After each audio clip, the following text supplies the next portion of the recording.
Shockwave therapy for hamstring tendinopathy.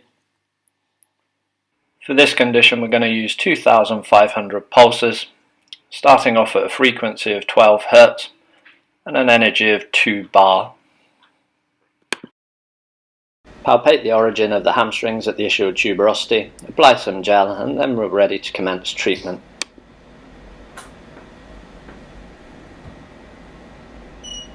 Hamstring tendinopathy can be a really troublesome condition for athletes.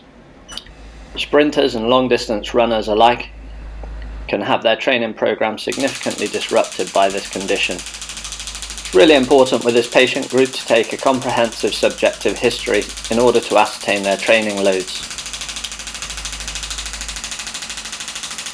It's common to find these patients overtraining and putting a lot of stress through the hamstrings tendon without adequate strength and conditioning training and rest periods.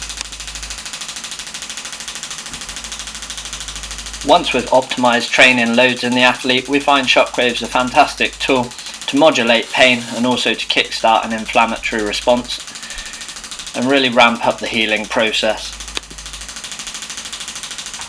As ever with tendinopathies, we always advocate our patients undergo a comprehensive graded loading program.